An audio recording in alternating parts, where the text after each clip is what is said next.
For some months, I could not get out of bed. I could hardly do anything. And for me, it was like from one moment on the other. So I was like doing all my stuff, my PhD, and going out every night. I was never at home. I was just having a super social life. And suddenly I was at home and I could not get out of the bed.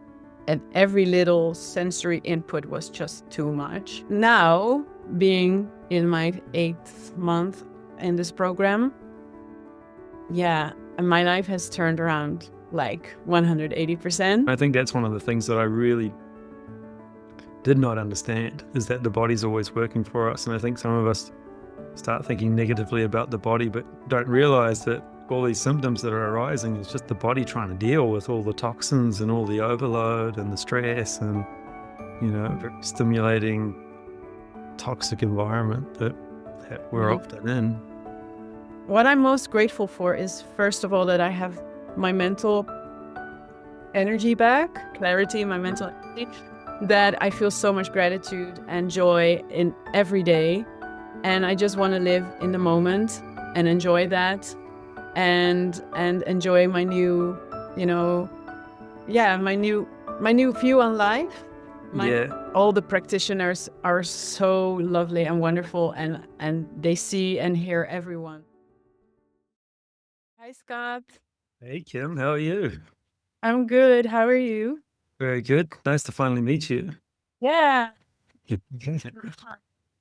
Well, yeah, thank you so much for jumping on. I would love to discuss it and learn about what you've been through and how it started and how you are now. If you could start out maybe just by sharing what initially led you to consider the program. Well, I think like almost everyone in the program, I saw the video with Malia on Homestead How. And I think by that time I was in my 2nd or 3rd month of doing the carnivore diet. And I was already on a healing journey for some years. I've been chronically ill for most than half of my life. And I've followed many different routes in the beginning. Like years ago, I just followed, the normal routes, like going to specialists and taking lots of medications.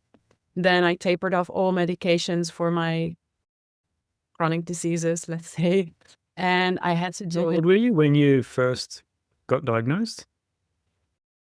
Or when you started to feel symptoms, like if we just go back to... Well, the first ones were actually in puberty. And the first chronic illness was when I was 18, was sort of rheumatoid arthritis, but then it was another kind. It's like morbus still. It's a form of arthritis as well, chronic arthritis, but a little bit different than rheumatoid arthritis. But I had already other symptoms, like dysautonomia symptoms, when I was actually in puberty. But they didn't know how to diagnose it. I had lots of neurological symptoms. It looked like epilepsy. I had anti-epileptic medications. And I don't know, I've had many labels. I've had all kinds of medications since I was 11 until 2 years ago. From 11 until 2 years ago, I've had so many medications, and really, really, they destroyed, I think, more than that they did me any good. But it was symptoms. Yeah. I relate. Yeah. And but I don't know, during my whole journey, finally I managed to taper off medications for my arthritis, medications for my mental health things, all those things. And then I started to do a lot of lifestyle changes, and I was sort of coping, but always super tired and fatigued and going in and out of burnouts, like working and not working, and Was kind of in your 20s now, or when you were kind of going through stuff? Yeah, from my late 20s to I'm now 39. So from my late 28, from 28 until like a year ago or so, I was going through all. It's like a lot. It's a lot. It's like You just summarize in a couple of sentences. Yeah. No, it's actually really good to get to know like into the reads of your journey, because I think that for me it's like one of the most interesting things is like where people have come from, because I think that's also the point that people can really relate, and it's like things like this that may have started in your in puberty and you didn't realize what was going on and trying to figure it out, and it's like that stuff really shapes you as well, right? Like when it's in your adolescent years and you're dealing with sickness and you have to have kind of the grit to get through that. So it's like continually shaping you as you're a kid. And then you're going through those teenage years, and because everyone else is, you know, socializing and having a good time, and like not that you're not having a good time. I'm not sure if you were or not, but if I can relate to my own story, everything was just a bit more of a struggle. To make friends was a bit more of a struggle. To go out to parties was a big struggle, and it was like whether I could go out in the last minute, I'd pull out because I was too tired or like whatever. So it's really nice to learn about like those details as well, to like really figure out what journey you've been on step by step, so then people can really kind of relate to those different stages. Yeah, definitely. So I've had that indeed from early childhood, from Yeah. 11 till Yeah. well, So so it's through school and things like that. Were you in and out of doctors and things like that, or you just sort of battling yeah. along with it? And Well, the thing is, I was always I have such a big drive for life. So even though that I was in and out of doctor's appointments and having all those medications, I was doing really good. I was thriving in school. I was doing my university studies. I was doing a PhD after university. But then finally, when I was 28, I collapsed. So until the age of 28, I managed with all the medications. And I always said, like, I don't want to do any stress management. Give me all the pills. And I just wanted to live my life like all the other people. Yeah. And I just needed lots of pills Yes. sort of get through the day Yeah. and don't feel pain and don't have inflammation in my entire body. But Yeah. when I was 28, my body couldn't take it anymore. And then I got seriously burned out. And Had you started working? Like, did you say you did a PhD when you were younger, and then what did you do your PhD in? Out of curiosity. I studied Dutch linguistics, and my PhD was also in Dutch linguistics. But after 1.5 years I was in a project with other PhD students and postdocs, and after 1.5 years, I just collapsed. I never finished my PhD. Oh wow. Okay. Yeah. So that was sort of early 20s, was it? 28, yeah. So you were studying at that time. Yeah, I finished already university when I was 26. I started late with university because when I was 18, I got severely ill, and for 2 years I couldn't go to university. Did university when I was 20. Normally you start when you are 18, but because of my arthritis and I was so ill, I could not study for 2 years. But after a while, with all the medications, I started university. I finished when I was 26. Then I started my PhD and got burned out at 28. And then my spiritual journey actually began. I was still on lots of medications. I even got more because the psychiatrist labeled me with lots of mental illnesses disguised. They were not actually, because now I'm off all medications and I've never felt better. I feel super stable and happy and joyful and everything. Yeah. But back then they thought I was having like bipolar disorder, and they gave me lots of medications. So I had more medications than I Crazy. Just layering it one on top of the other. It's like the gut and psychology, right? But they don't realize it, and they just layer it on top, and then that builds on top of itself because people start thinking that they have something wrong, and then the brain starts reinforcing that, and down the loop everyone goes. Yeah.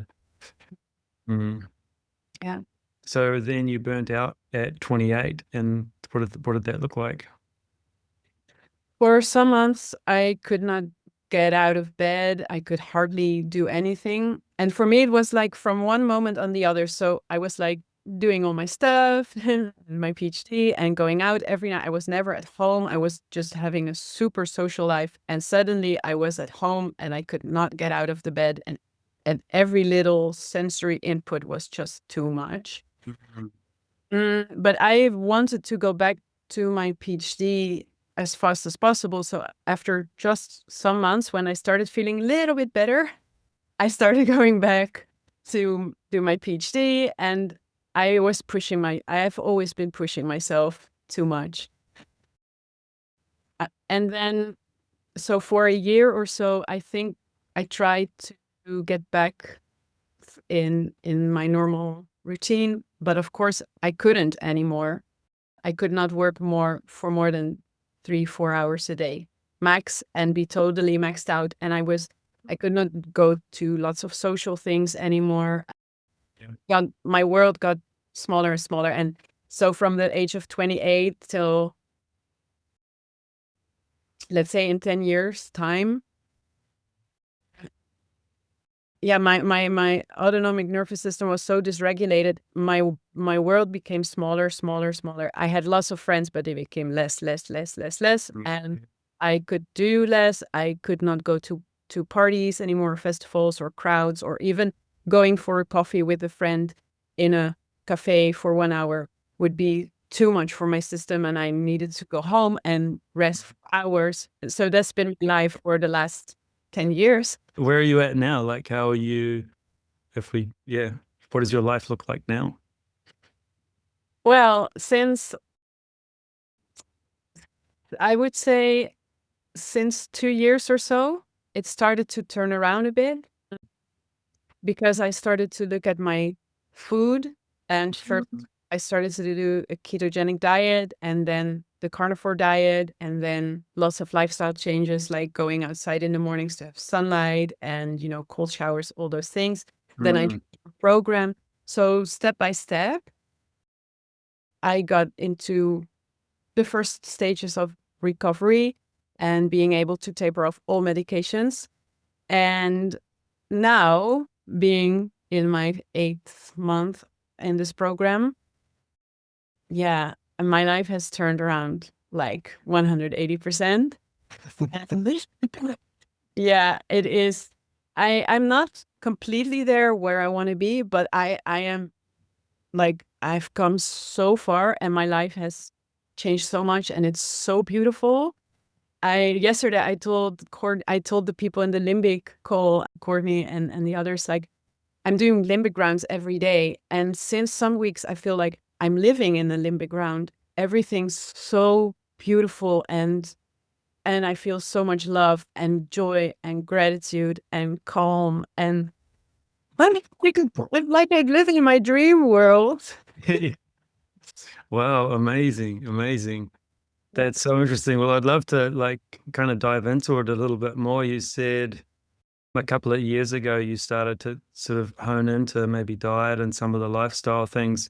I'd love to learn about some of the things that you were discovering before you discovered the program 8 months ago, and then I'd love to learn about what you learned about kind of in the program and go through a little bit more of that.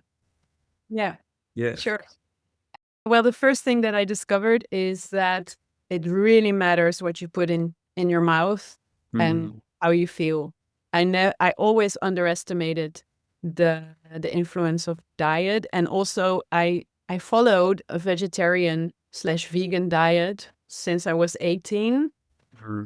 Not for my health, but just for, environmental, for the animals, actually, mostly for animals. But I think also because of that diet, and I was not having the most healthy vegetarian diet. I was eating lots of crap, all these fake things. So, and I was always feeling so depressed and anxious, etc. But I was always having these ups and downs with my energy, like, because your blood sugar goes up and down because of all the carbs and sugars. I was always feeling hungry, and I was always feeling tired, and I was always having brain fog and anxiety and all those things. And when I started doing ketogenic diet, not even carnivore, but ketogenic, it already starts to balance more. Well, I can have balanced energy. I can have And then when I cut out all the sugars, I felt like I don't feel depressed anymore. I don't feel Mm. anxious anymore. And sometimes I would cheat and I would eat a little bit of sugar and the black cloud within half an hour would come. I would feel depressed. I would have to cry. Mm. I have been on all these medications for years, I think for nothing, because it's the sugar and the not necessarily carbs, but sugar that Yeah. you feel Yeah. like Yeah. Yeah. Poison. It's literal poison. Yeah. oh, it is real poison. So I I was so happy to find that in the dietary changes. And the more I cut back also on the plants, so going more carnivore, I Mm. was just feeling more and more happy, more and more calm. And to learn like we can thrive on just animal food. Yeah. Whereas they say like, oh, they're the devil, you need to eat only plants and etc. That's good for you. But now I feel like no, and I feel it on the inside, and I see it on my skin. My skin was full of acne. It was so pale. It was full of pigmentation. It was super dry, and now my skin is glowing. Amazing. You are glowing. You are really glowing. Yeah. Yeah. So that is the nutrition part, but also I did actually in your program you have of course nutrition and limbic work and lifestyle things. And all the lifestyle things I already did, so I didn't need to change anything with the program. They already helped me a lot over the years, like all these nice things to do for your body, to do for yourself, the cold therapy, the therapy, all meditations. They helped me a lot. Yeah. So before you joined the program, were you doing a keto diet? Yes. So you were doing a keto diet and you kind of had the lifestyle things pretty dialed in. Were you doing any sort of limbic work, or had you learned about the nervous system or anything like that? Yeah, I had learned about the nervous system and I knew a couple of exercises because I have a breathwork coach and sometimes we did some nervous system exercises like tapping and stuff, Yep. but we didn't do anything that's comparable to limbic rounds. So Mm. limbic rounds were completely new, Mm. and I was already in carnivore ketosis, but I was eating carnivore foods that were still having starches and sugars like ham and cappuccino with regular milk. So when I changed to this GAPS protocol version that Mm. we have, I immediately had microbiome shifts because it was not possible before because I was still eating too much starches and sugars. Yeah. Yeah. So, okay, cool. So you were on sort of a form of the keto diet, but you still had some starches and things in there. You were doing lifestyle things. It sounded like you were kind of like piecing it together for yourself, right? You're like, okay, I got to do some breath work, and you're trying to figure out all the things to try and calm the body and rebuild the gut and the microbiome and all that sort of stuff. When you discovered us and discovered the program, what was it like? Where were you at that moment? Yeah, I was still struggling mostly with, I never know the right term in English, but being overstimulated very Mm-hmm. fast. Like if I work more than 1 hour at my computer because I work from home, I have my own business online, so I need to work a lot at my computer. I could not work more than 1 hour and then need to rest. I could not go really to big crowds because I would feel overwhelmed. So a lot of my physical symptoms were already clearing up with all the lifestyle changes and the carnivore diet. But this thing with my mind, with my brain, like all the time, that was my Achilles heel. That was, yeah.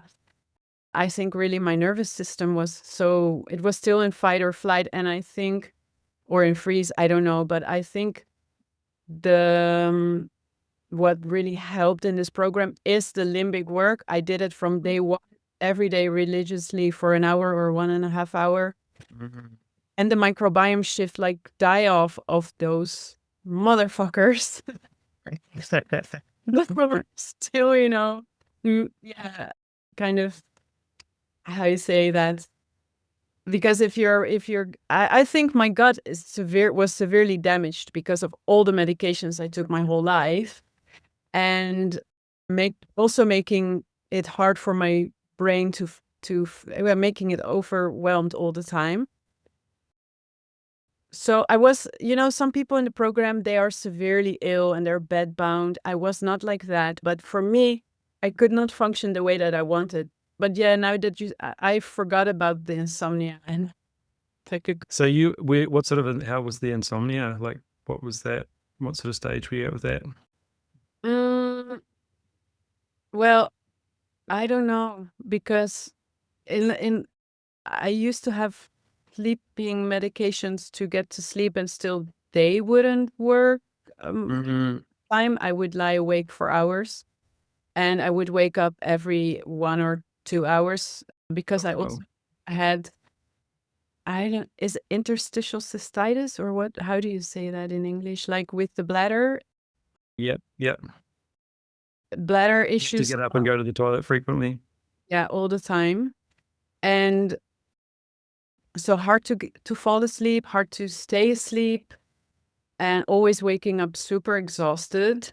And so for you, like a large part of it was like sort of the refinement of the diet, just so that you could actually start to rebuild the microbiome and go through those die-off stages. You're already implementing some of the good lifestyle things, but probably with the insomnia, it would have been difficult to sort of get into that circadian rhythm, and like you probably were a little bit out of sync with all of that. But the limbic system was just a huge component by the sound of it that you really like fully embraced. I think that's one that people struggle to fully embrace, because it's a time requirement, it's a big ask of some people. And I think people sort of see it and they're like, I have to dedicate too much time to it. But I think one of the things that people don't realize is it's like a long-term investment. It's like you put in 1 hour today and it's going to give you 3 hours in the future. And if you do that every day, it's going to give you 4 hours. It's going to give you 5 hours. It's going to give you 6 hours. And then all of a sudden you have it all back. And you will get your dream life. Right? Yeah, because most of the things that I've visualized in my limbic rounds, they have manifested. So it was scary in the beginning. It was because in the program, you're not using this for manifesting things, of course. It's just a side effect for people. You do it to make new neural pathways and to calm the brain to get out of fight or flight. And that was like doing that hands down Mm-hmm. beginning. But also things started manifesting that I was visualizing. And now today I looked at my my 10 sentences that I wrote 7 months ago, and I was like, I did limbic rounds on almost all of them, and almost all of them now have come true. So all my wishes, all my desires have been answered. That's why I said, like, I feel like I'm living in my limbic round right now. Yeah. I, Isn't it amazing how detailed it can be as well? Like you can visualize some of those things, and like that very exact thing that you visualize actually starts to unfold. yeah. Yeah.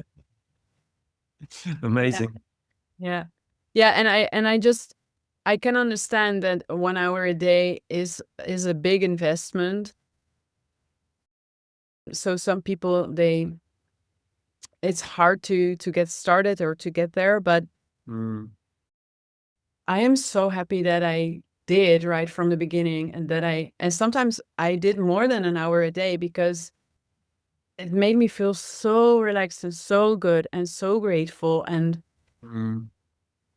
yeah, I just wish for everyone that they could feel that as well if they are struggling, and Yeah. reap the benefits later. Yeah. How long did it take you to start feeling those emotions after starting doing the limbic rounds? Was it quite fast for you, or was it like a month or so, or? No, in the first week. Yeah.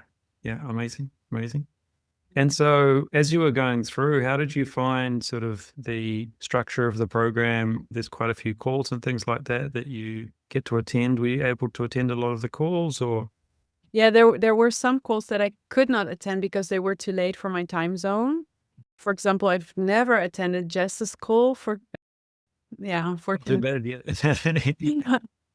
And in the beginning, I could not attend nutrition calls, but later they came to my time zone. So actually, I attended 2 to 4 calls a week, Nice. almost daily. And for some months, I mean, now I sound so positive and happy and cheerful. But for some months, it was really struggling. I was struggling a lot with the die-off symptoms and not feeling progression yet, or pineapples getting worse because of die-off. And it's so great that then a couple of times a week we have this community to talk to the other people and share experiences and get cheered on and share a win, even if it's hard to find one. But that reframing and looking for wins has helped me a lot as well. Like, I can, at a situation from 2 angles, I can look at it from a negative point of view or from the positive. Every negative has a positive, and just looking for that positive. And that's what shaped my brain the most, I think, with the limbic work. Like, I see almost only positive and beautiful things right now. Yeah. Yeah, and but yeah, so the structure of the program, I love it. I love that there's so much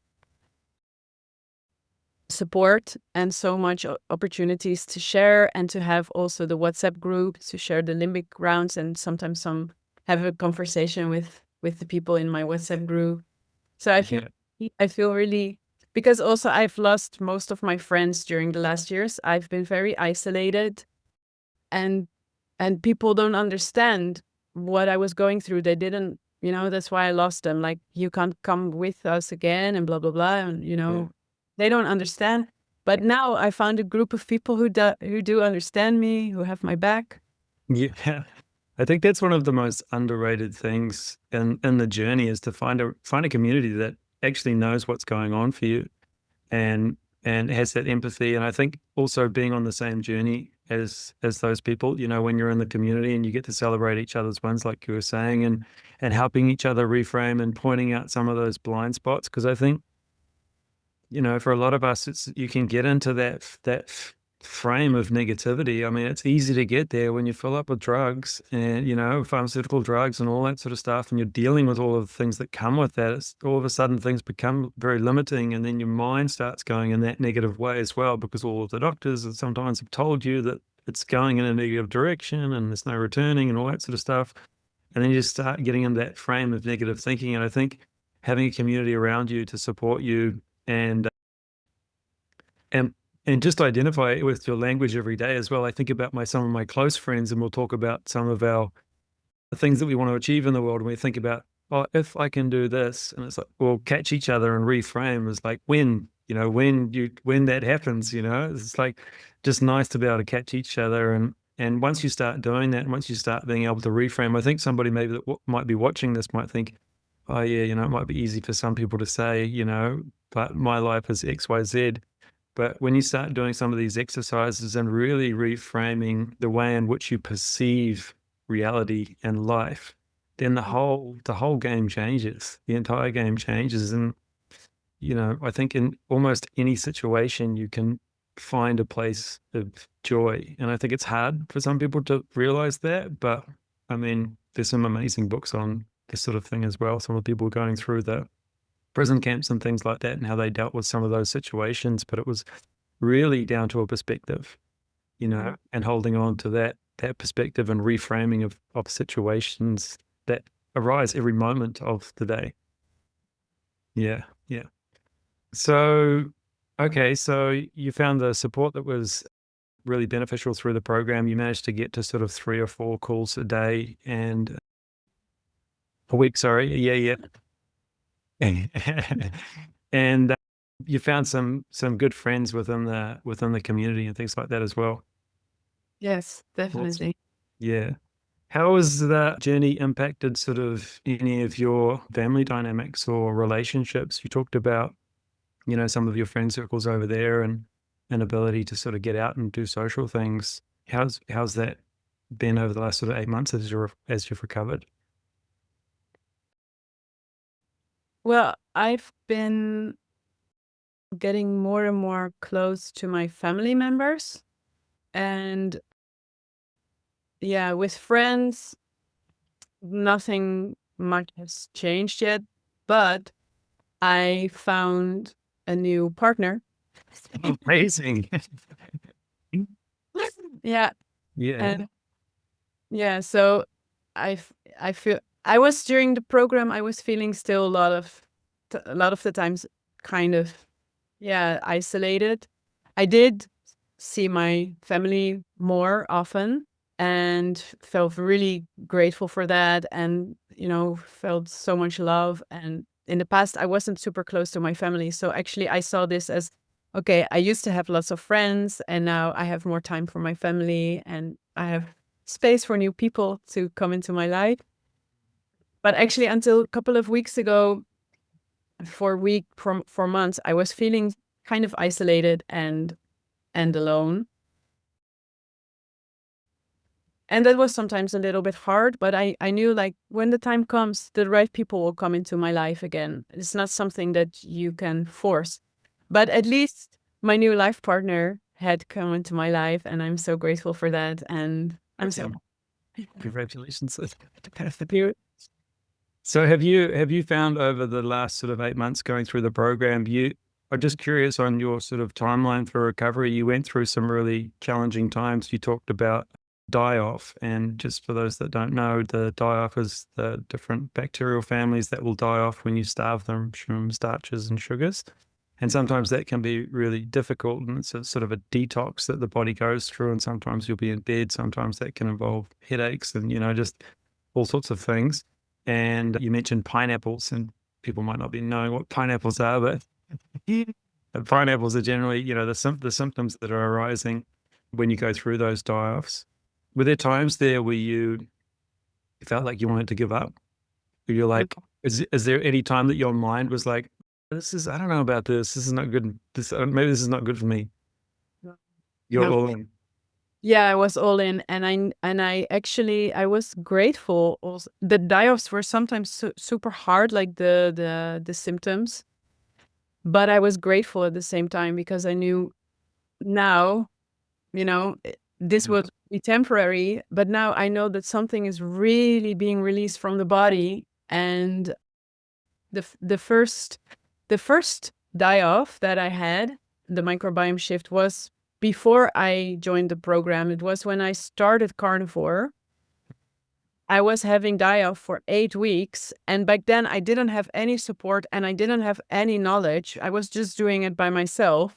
Even then, I knew I was feeling horrible, terrible. I couldn't work, I couldn't sleep, I was depressed, I was feeling so bad. But I knew somewhere deep down, like, I have to go through this.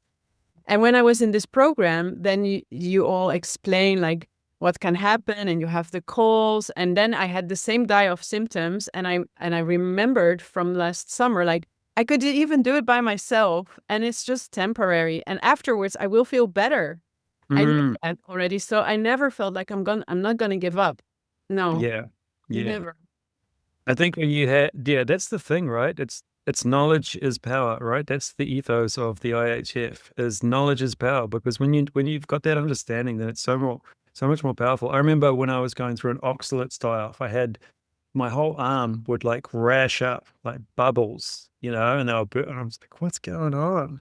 And then I learned that it was oxalates releasing from my body, and learned all about oxalates and how bad they are, and it was a complete flip for me. And I'm like, wow, this is amazing. Look Mhm. at my body healing itself and getting rid of all of these toxins and things like that. So when you've got that knowledge, it's just such a reframe. It's so much easier to go through those difficult stages when you know what's going on. And I think having that trust and faith in the body as well, that and the understanding, I think, that the body is always working for us. And I think that's one of the things that I really did not understand, is that the body's always working for us. And I think some of us start thinking negatively about the body, but don't realize that all these symptoms that are arising is just the body trying to deal with all the toxins and all the overload and the stress and, very stimulating, toxic environment that we're Mhm. often in. And that's really powerful what you said. It gave me goosebumps because I also always thought my whole life like my body is working against me because I've always been sick and I needed medications, etc.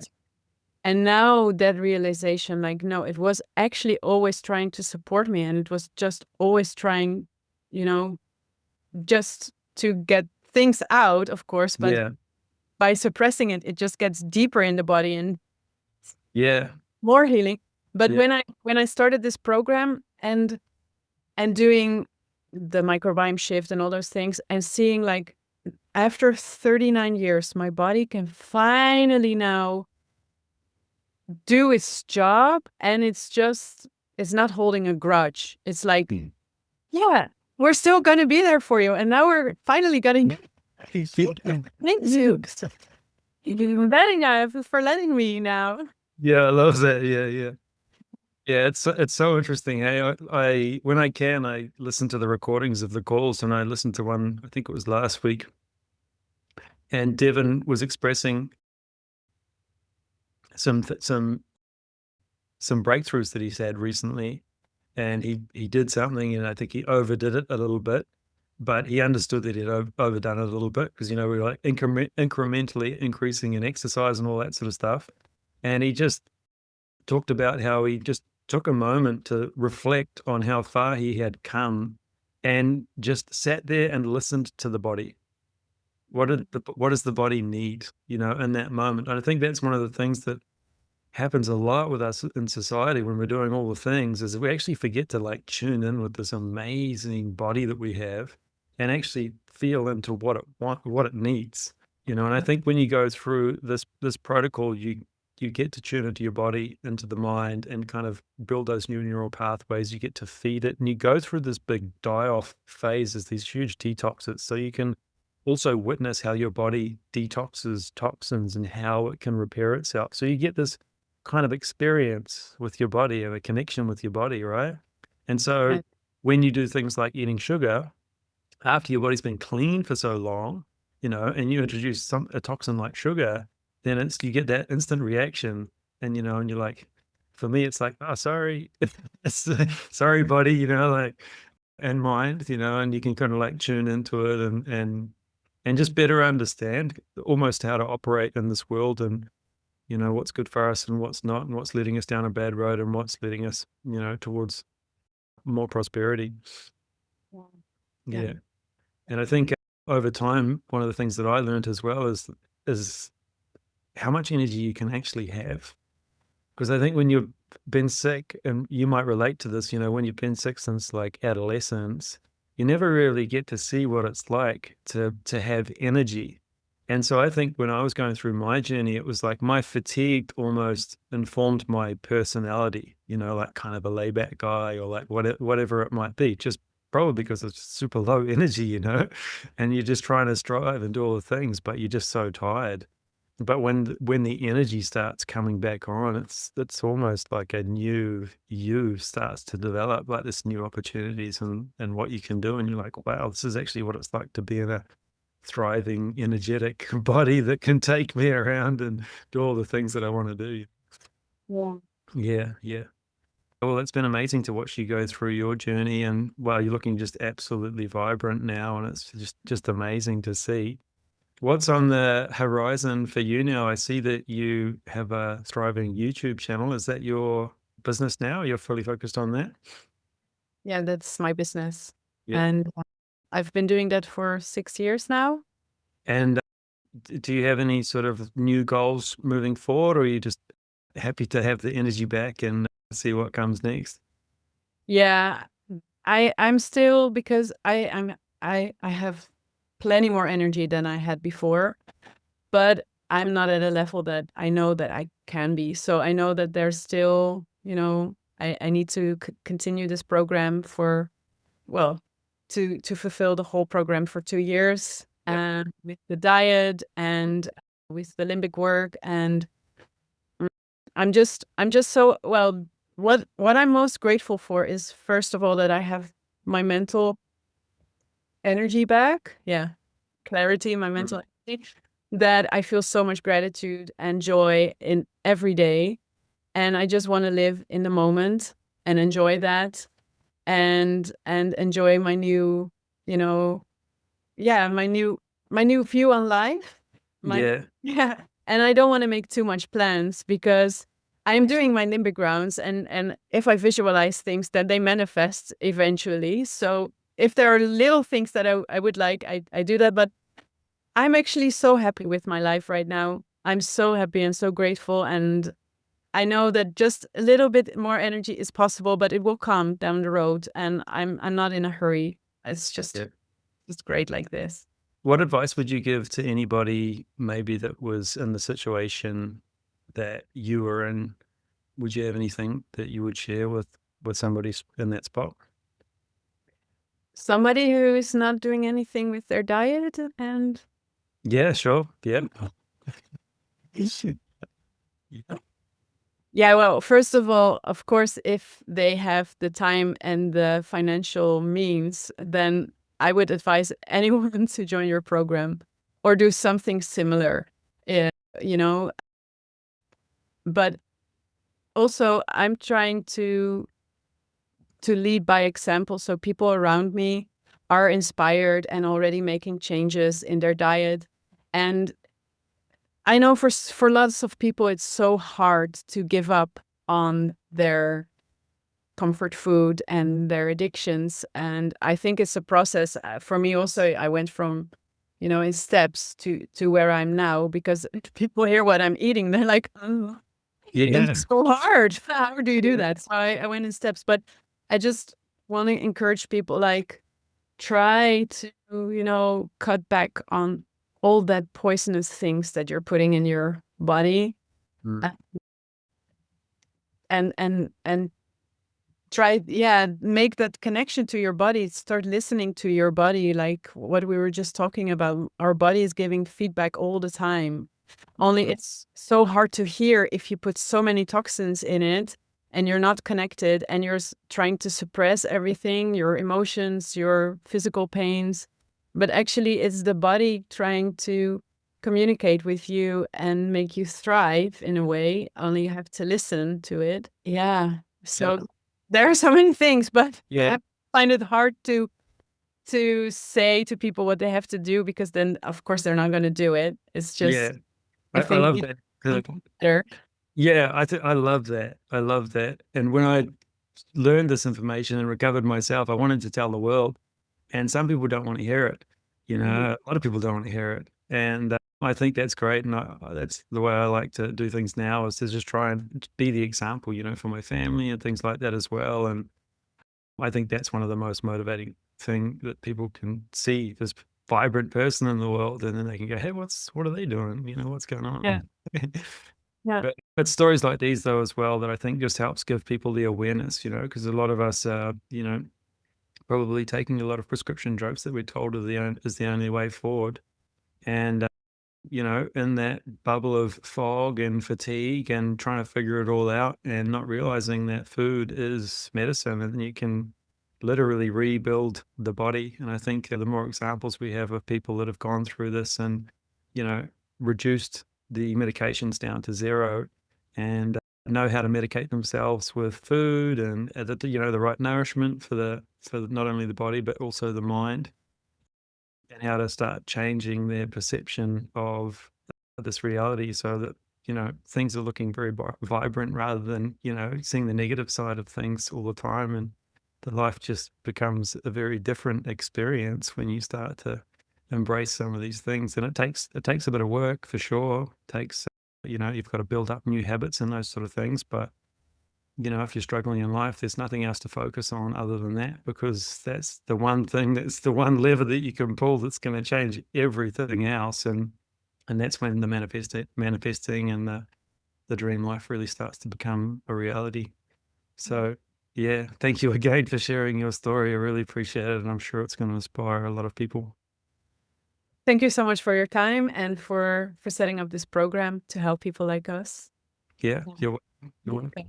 Okay.